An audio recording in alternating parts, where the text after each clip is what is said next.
Sapo que chama chuva e que diz que foi, não foi. A mulher que pega foice tem o traje de viúva. Raposa que come uva tem o dente degotado. Homem que faz machado já pode chamar ferreiro. Nego do beiço coveiro tem o pé aparentado. Rádio Web EO. Aqui se faz, aqui se paga. Te liga, né? Está lá você, tomando sua cervejinha artesanal com a galera, de boa, quando um olhar mais atrevido chega forte até você. Você que ainda não bebeu todas e lembra ter no carro um cheque presente do Mumbai. E pimba, a noite tá valendo. Cheque presente Mumbai incrementa qualquer relação. Quem gosta, presenteia. Motel Mumbai, na Oscar Pereira, 1786, Porto Alegre.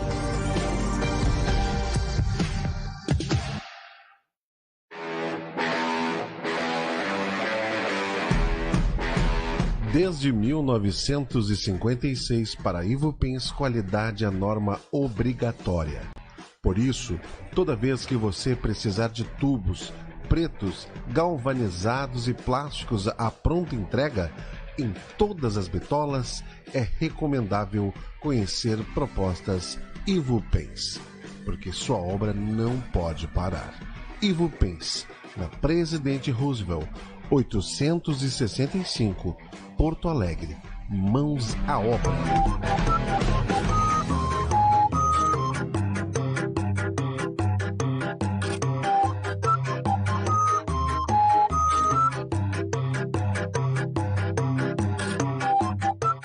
Bom, gente, quando a carreira de uma atriz não está indo muito bem, o que ela pode fazer? Dica: se envolver com uma celebridade. Mas, por exemplo, eu, na minha idade, vou me envolver com quem, gente? O Niemeyer já morreu. Aí eu pensei no Zagallo. Aí eu podia lançar um livro bomba.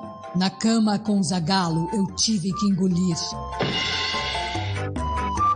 Rádio Web EO. Aqui se faz, aqui se paga. Bah, do caralho.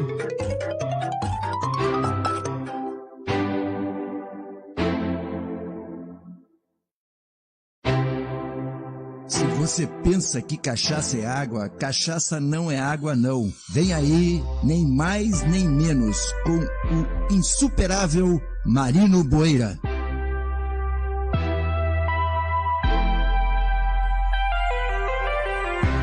Olá, boa noite, nem mais nem menos. Nós temos aqui nessas nossas intervenções tentado mostrar para as pessoas até que ponto determinados fatos históricos são modificados pela ação da mídia, pelos interesses da mídia, pelos interesses das pessoas que dominam o sistema de comunicação, transformando determinados acontecimentos em outras, com outras versões. Um dos aspectos assim mais interessantes para comprovar essa afirmativa é a questão do Estado de Israel, né? Colocado em evidência há pouco com a visita do Bolsonaro a Israel, né? Agora com a reeleição do Netanyahu, né? Para mais um período de governo. O que é exatamente Israel? Qual é a posição que as pessoas têm em relação a Israel? O que acontece lá? Por que a versão que aparece na nossa mídia é uma versão quase sempre favorável ao Estado de Israel?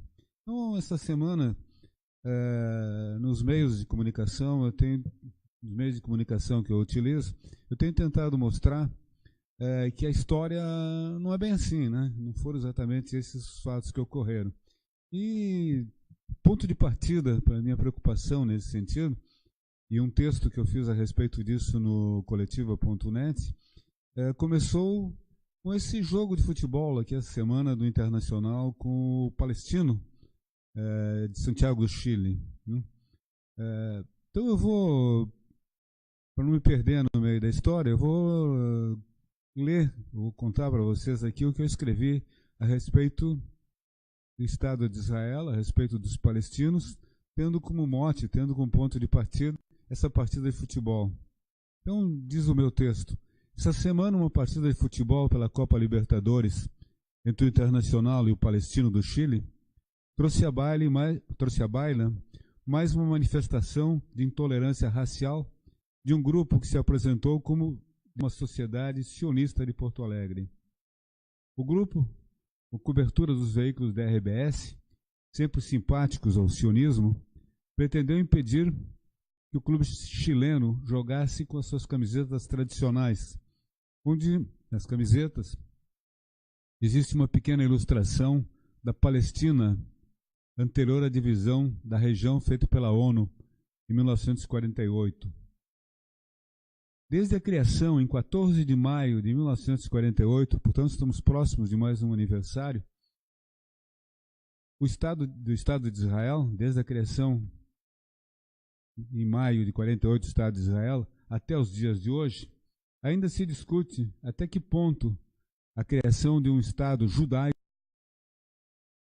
em meio majoritariamente árabes não caracteriza um grande equívoco geopolítico. Nesse episódio de Porto Alegre, a proposta sionista não teve adesão nem dos setores mais esclarecidos da comunidade judaica. Mas em outros episódios mais decisivos, o lobby judaico, o mais poderoso do mundo inteiro, tem impedido que os meios de comunicação relembrem como foi possível criar-se um Estado baseado em razões de raça e religião judaicas dentro de uma comunidade predominantemente árabe e islâmica. Essa história precisa ser contada a partir da Primeira Grande Guerra Mundial, quando em 1917, Lord Balfour, secretário britânico de Assuntos Estrangeiros, e interessado no apoio dos banqueiros judeus para financiar a luta da Inglaterra contra o Império Turco pelo controle do Oriente Médio, garantiu ao presidente da Federação Sionista Britânica, Lord Rothschild, o apoio inglês à criação de um lar para os judeus. Essa era a forma, né, com que os sionistas são grupos judaicos voltados para o Sion, para a volta à antiga terra dos judeus. Por isso, a denominação de lar para os judeus. Então, Lord Rothschild acertou com o dirigente inglês, Lord Balfour, que a Inglaterra apoiaria a criação de um lar judeu na Cisjordânia, ainda que Lord Balfour registrasse em sua declaração que isso deveria ser feito sem prejudicar os interesses dos árabes, que formavam a maioria populacional da região. A ideia de criar uma nação para abrigar os judeus espalhados pela Europa, após o diáspora teria sido aquele movimento, né, de expulsão dos judeus da Palestina durante a dominação romana. Então, a ideia de criar-se um lar para abrigar os judeus espalhados pela Europa após a diáspora foi lançada pelo jornalista judeu austro-húngaro Theodor Herzl, que em 1885 pretendeu iniciar um movimento favorável à criação desse lugar específico para os judeus. Inicialmente ele obteve poucas adesões e mesmo depois do apoio formal dos ingleses, não motivou uma forte migração para a Palestina. No primeiro momento, inclusive, Herzl chegou a negociar sem êxito com o sultão da Turquia, cujo império dominava o mundo árabe, uma concessão para criar um Estado judeu na Palestina. Mais adiante, em 1903, no Congresso Sionista da Basileia, na Suíça, ele conseguiu aprovar por 295 votos a favor e 178 contra, e mais 98 abstenções, a ideia de fundar um Estado judeu em Uganda, na África. Essa possibilidade foi depois posta de lado e voltou-se novamente ao objetivo inicial, o retorno à Palestina, onde ainda existia uma pequena comunidade judaica. Um parênteses aí, quer dizer, as ideias de onde se localizaria esse lar para os judeus mudou muitas vezes de lugar. Quer dizer, falou-se inclusive na Patagônia, se falou na Guiana, se falou em Madagascar, né? E, em algum momento, se aprovou a ideia de que fosse na África, em Uganda. Mas, posteriormente, né, a partir do início do século XX, a ideia se concentrou na volta dos judeus à Palestina, onde havia ainda uma pequena ou razoável comunidade judaica. No final da Segunda Guerra Mundial, por volta de 1945, viveu na Palestina, sob controle da Inglaterra, 1,5 milhão de árabes e 600 mil judeus. A Palestina tinha ficado sob a dominação turca durante muito tempo. No final da guerra, com a derrota da Turquia, no final da Primeira Guerra, essa região passou a ser de domínio britânico, mandato britânico sobre a região.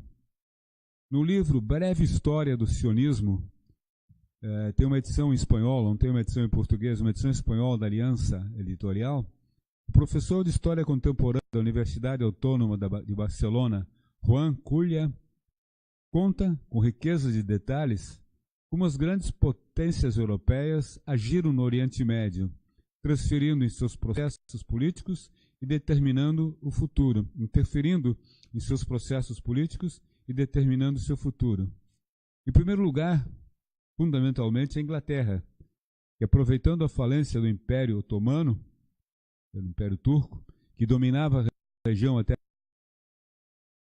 guerra, apresentou no drama palestino, ora estimulando a criação do Estado de Israel, ora bloqueando o acesso de colonos judeus à região, fazendo com isso um jogo dos árabes e, afinal, um jogo de interesse dos árabes e, afinal, se dispondo com as duas partes. Quer dizer, a Inglaterra, em determinado momento, abriu, depois do acordo com Rothschild, abriu a migração para Israel, mas ao mesmo tempo estabeleceu cotas, criou empecilhos.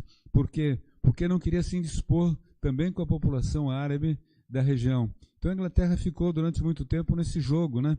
Ora ajudando os judeus, ora ajudando os árabes, nos seus interesses principais, né?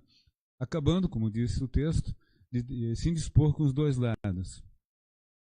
Os Estados Unidos, na época dos presidentes Roosevelt e Truman, foram sempre indecisos em relação à constituição de um Estado judaico. Embora sofrendo a pressão do lobby judaico-americano, a Casa Branca temia a influência soviética na futura nação. O que levava a essa suspeita, segundo o professor Culla, era o grande número de colonos judeus vindos da Rússia e a existência entre as lideranças judias na Palestina de um forte sentimento em favor de uma organização socialista na economia. Quando Israel se torna independente, em 1948, é o Partido Trabalhista, com alguma tendência socialista, que vai assumir o governo. Durante muito tempo foram os trabalhistas que comandaram a política, comandaram o governo de Israel.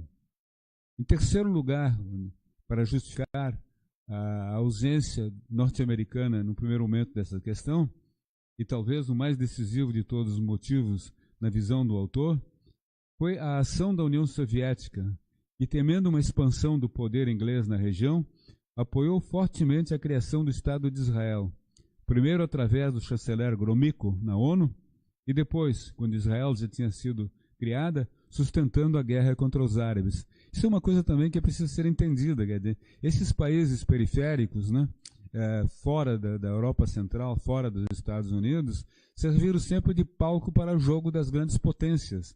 Quer dizer, quando o interesse da Inglaterra era a dominação daquelas regiões onde sabia-se da existência de grandes fontes de petróleo, os soviéticos, os russos, né, eram contra. Então, naquele momento, pareceu para eles que um Estado judaico dentro da região seria contra os interesses ingleses. Como os Estados Unidos e Inglaterra haviam bloqueado o acesso de armas para a região, para a Cisjordânia, conflagrada numa guerra entre árabes e judeus, foi através da Tchecoslováquia, na época socialista, que Israel pôde se armar e vencer a guerra pela sua independência. Então foram as armas fornecidas por um país socialista, no caso, hoje a República Tcheca, mas na época a Tchecoslováquia, né, que forneceu as armas e levou Israel, logo depois da declaração de independência, a vencer a guerra contra os árabes.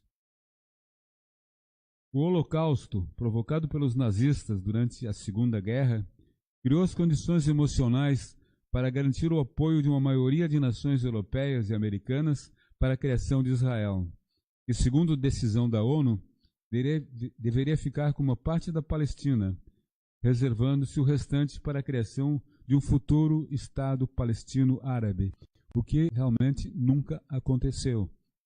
Nessa divisão feita pela ONU, em 47, dando origem depois ao Estado de Israel, né, a melhor parte da região, a região onde havia mais possibilidades de água, principalmente, ficou com Israel, que era uma minoria, né? A população judaica era 1/3 da população árabe, mesmo assim ficou com a parte maior. A parte que coube a Israel na divisão, dentro dessa parte havia uma predominância de árabes. Norman Gary Finkelstein, doutor pela Universidade de Princeton e professor da Universidade de Nova York, é filho de pais sobreviventes do campo de concentração de Auschwitz. E ele escreveu um livro que é abominado, né, pelos israelenses. Chama-se A História do Holocausto, Reflexões sobre a Exploração do Sofrimento dos Judeus. Diz ele que o organizado judaísmo americano explorou o holocausto nazista para desviar as críticas a Israel e suas políticas moralmente indefensáveis. Segundo Finkelstein, até 1967, portanto, praticamente 20 anos depois da criação do Estado de Israel, o Holocausto era visto como uma causa comunista. E foi somente a partir dessa Segunda Guerra, dessa Guerra dos 6 Dias contra os árabes, que a importância estratégica de Israel no Oriente Médio cresceu para os Estados Unidos, e lá, a partir dos Estados Unidos, o Holocausto, a matança feita pelos nazistas de milhões de judeus durante a guerra, nos campos de extermínio, né, vários campos de extermínio, passou a representar para Israel uma bandeira, né, uma bandeira de luta muito importante, fundamental hoje, né, para a política de divulgação internacional de Israel. Todos viram, né, nos jornais, na televisão, que o presidente Bolsonaro, quando esteve em Israel, foi levado, como todos os dignatários estrangeiros, para conhecer o Museu do Holocausto, né? O que Finkelstein diz é que nos primeiros anos de formação do Estado de Israel, a ideia do Holocausto passava para os judeus uma ideia de passividade, quer dizer, a aceitação do extermínio sem que houvesse uma revolta, sem que houvesse uma luta, né, contra aquilo dentro dos campos de concentração. Se era possível ou não essa luta é outra questão, né?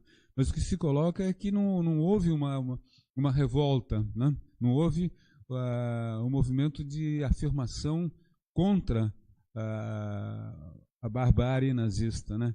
Então isso era visto não como algo muito nobre para o novo Estado de Israel, né?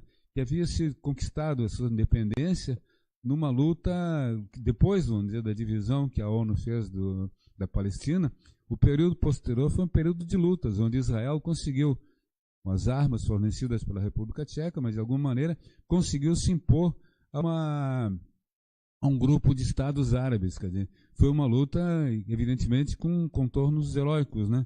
Então, para esse povo que, nesse momento, assumia esse caráter lutador, a ideia da passividade dos judeus do Holocausto não era algo que fosse muito interessante para eles, né?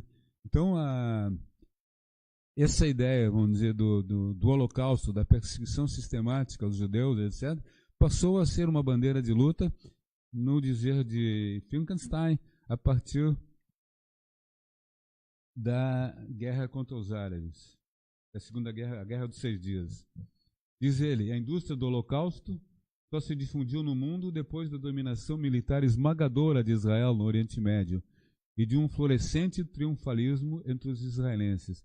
De uma nação que se considerava sofrida e humilhada, passou a ser uma nação vitoriosa e triunfante. A premissa a justificar a criação do Estado de Israel se baseava num pretenso direito histórico sobre a região pelo povo judeu, expulso pelos romanos e que havia no exílio mantido a sua integridade étnica e religiosa.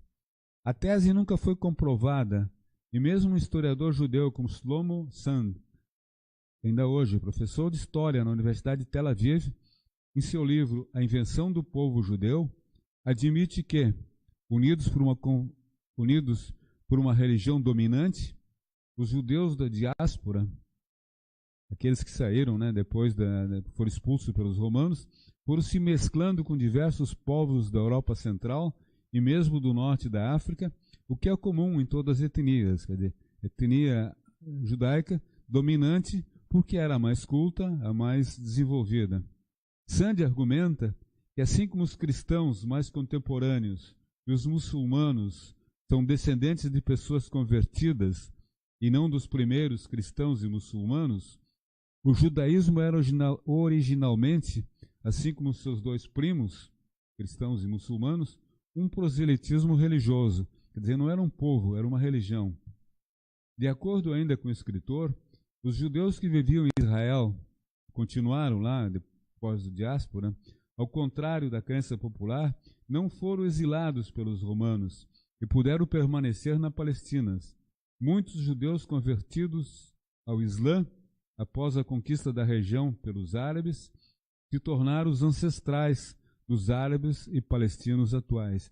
Quer dizer, toda essa pregação do ódio entre etnias, entre povos, cai, nessa visão do Shlomo, a partir da ideia que essas pessoas têm ancestrais iguais, quer dizer, são os mesmos ancestrais que deram origem a povos que hoje se degladiam, que hoje se combatem, A consolidação de Israel, com o apoio dos Estados Unidos e principalmente da União Soviética, o tornou uma cunha dentro do mundo árabe, gerando uma sucessão de graves conflitos no Oriente Médio e praticamente durante toda a segunda metade do século XX. A pergunta que se faz é: se os judeus não têm direito de viver em paz na terra que escolheram? Obviamente a resposta é sim. Só que isso não elimina a segunda pergunta. Os palestinos têm direito também de viver na terra, viver em paz na terra em que nasceram? Obviamente que sim. A criação de um Estado judeu que rapidamente expandiu suas fronteiras por terras que, mesmo de acordo com partilha da ONU, pertenceriam aos palestinos, inviabilizou aquela que seria a melhor solução para os dois povos, a criação de um Estado único, laico e democrático, que respeitasse os direitos de árabes e judeus. Isso agora não é mais possível, e as ações armadas de Israel contra seus vizinhos e as represálias dos árabes não vão solucionar a questão. Abraham Noah Chomsky, judeu-americano nascido na Filadélfia em 1928, linguista, filósofo e professor emérito do Instituto Tecnológico de Massachusetts, diz o que aconteceu na Palestina. O que Israel está fazendo é muito pior do que o apartheid. Os brancos sul-africanos precisavam da população negra. Era a sua força de trabalho. Eles tinham de sustentá-los. Os bantustões eram aquelas aldeias africanas, no tempo da dominação branca da África do Sul. Os bantustões eram horríveis, mas a África do Sul precisava deles. A relação de Israel com os palestinos é diferente. E Chomsky, Israel simplesmente não quer os palestinos.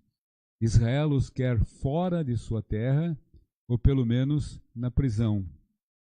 Ilan Pappé, nascido em Haifa, em Israel, em 1954, era professor de história na universidade local até se exilar na Inglaterra, depois da publicação do seu livro Limpeza Étnica na Palestina, onde afirma que houve uma expulsão deliberada da população civil árabe da Palestina, operada pelo Haganah, pelo Irgun e outras milícias sionistas. Uma limpeza étnica. Isso em um determinado período da história foi muito comum, Os alemães nazistas fizeram isso na Polônia ocupada. Os tchecos fizeram isso depois que terminou a guerra com os alemães que viviam em Karlovy Vary, que era uma cidade alemã, hoje dentro da Tchecoslováquia, hoje dentro da República Tcheca, né? Hoje, Ilan Pappe, que diz que houve uma limpeza étnica na Palestina, é professor da Universidade Exeter e diretor do Centro Europeu de Estudos sobre a Palestina na Inglaterra. Finalizando, a alternativa que resta é Israel aceitar a criação de um Estado palestino com a transformação de Jerusalém numa cidade neutra e aberta para que os dois povos possam construir uma sociedade pacífica e democrática. Essa é a esperança, né, do mundo, que se chegue a um acordo que, já que não é mais possível um Estado único, laico, democrático, respeitador dos direitos de todas as etnias e religiões, pelo menos se consagre uma divisão entre palestinos e judeus, cada um com o seu Estado, mas Estados que se respeitem, que não façam guerra. Mas aparentemente isso está muito distante, né, da nossa realidade. Os recentes episódios ligados à visita de Bolsonaro a Jerusalém mostram que o governo de extrema-direita de Netanyahu, nesse último fim de semana se reelegeu, não pretende seguir esse caminho. O que temos pela frente, certamente serão novos conflitos, infelizmente. Por hoje é isso. Voltamos na próxima semana.